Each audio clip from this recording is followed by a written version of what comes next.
Hello everyone and welcome back to my channel Crack It with Kashish.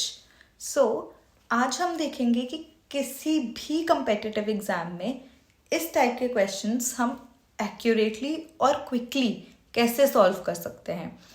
अगर आपने ये वाला क्वेश्चन समझ लिया तो आपको पता लग जाएगा. थोड़ा टाइम लगेगा शुरुआत में, बट धीरे धीरे प्रैक्टिस से आपको पता लग जाएगा कि ऐसे क्वेश्चंस हम कैसे सॉल्व करते हैं, और वो फिर वहाँ पर आपको एग्जाम में आप उस ट्रिक को अप्लाई कर कर ये क्वेश्चंस हमेशा सही सॉल्व कर सकते हैं. अगर हम इस क्वेश्चन की बात करें तो इस क्वेश्चन में क्या है, हमें क्राइटेरिया चूज करना है फॉर पब्लिक सर्विस कम्युनिकेशन. कहाँ से क्राइटेरिया चूज करना है? जो ये हमें ऊपर पॉइंट्स दिए हैं इनमें से. अगर हम इन पॉइंट्स को देखेंगे, हमें बेसिकली करना क्या है, हमें सारे पॉइंट्स पढ़ने हैं और उसमें से हम पढ़ते जाएंगे और ऑप्शंस हम घटाते जाएंगे. हम इसे क्या कहते हैं? डिडक्शन थ्योरी भी कहते हैं.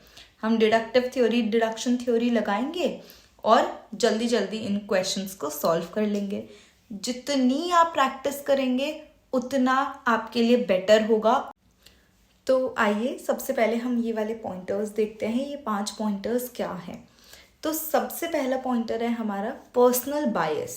ये पहला ही पॉइंट हमारा नेगेटिव था. पर्सनल बायस मतलब किसी चीज़ की तरफ मेरा झुकाव, मेरा खुद का किसी चीज़ की तरफ झुकाव होना इस पर्सनल बायस. तो ये एक नेगेटिव चीज़ हो गई जब मैं दूसरों के हित के लिए कुछ काम कर रही हूँ, पब्लिक सर्विस के लिए कुछ काम कर रही हूँ. तो हमारे ऑप्शन नंबर ए और ऑप्शन नंबर डी एकदम कट हो गए, क्योंकि ए तो हो ही नहीं सकता, पर्सनल बायस हो ही नहीं सकता. तो हमने 2 ऑप्शन कट कर दिए. अब हमें देखना है ऑप्शन नंबर बी और ऑप्शन नंबर सी. और ऑप्शन नंबर बी और सी में आप देखेंगे कि सी और डी कॉमन है, दैट इज एक्यूरेसी एंड कॉम्प्रिहेंसिवनेस. ये ऑब्वियसली ये दोनों पॉजिटिव वर्ड्स हैं कि जो हम कर रहे हैं कम्युनिकेट वो एक्यूरेट होना चाहिए, और दूसरा कॉम्प्रिहेंसिवनेस होनी चाहिए, मतलब कॉम्प्रिहेंसिव होना चाहिए, उसके अंदर सब कुछ कवर होना चाहिए. जो उसके फैक्ट्स हैं, फिगर्स हैं, हमारा ओपिनियन क्या है, क्या एनालिसिस आ रहा है, वो हर चीज़ हमें कम्युनिकेट करनी है. तो सी एंड डी तो डेफिनेटली आ रहे हैं. तो अब हमें किस में से चूज करना है? बी एंड ई में से. Now we have to choose between B and C. वो भी मैंने आपको बताया कि सी और डी हमारे ऑप्शंस जो हैं वो कॉमन है. अब हम ऑप्शन कौन सा देखेंगे? ऑप्शन नंबर बी और ऑप्शन नंबर ई देखेंगे. ऑप्शन नंबर बी क्या है हमारा? Ideological slant.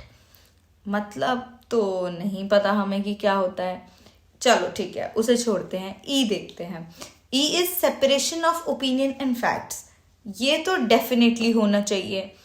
लेकिन अगर हम कंफ्यूज हो रहे हैं कि यार बी का मतलब हमें नहीं पता कि क्या होना चाहिए, कैसे सॉल्व करें, सो व्हाट यू डू, आप उसको ब्रेक करिए. किसी भी वर्ड का अगर हमें मीनिंग नहीं पता उसको ब्रेक करिए एंड देन देखिए कि क्या हमें. तो अब एक बात बताइए, बी ऑप्शन क्या है? Ideological slant. स्लैंट कैसा होता है? ऐसा. तो मतलब स्लैंट ऐसा होता है, इसका मतलब कि हम लीन हो रहे हैं. लीन मैंने अभी क्या बताया? झुकाव हो रहा है. बायस एक तरीके से बायस हो गया.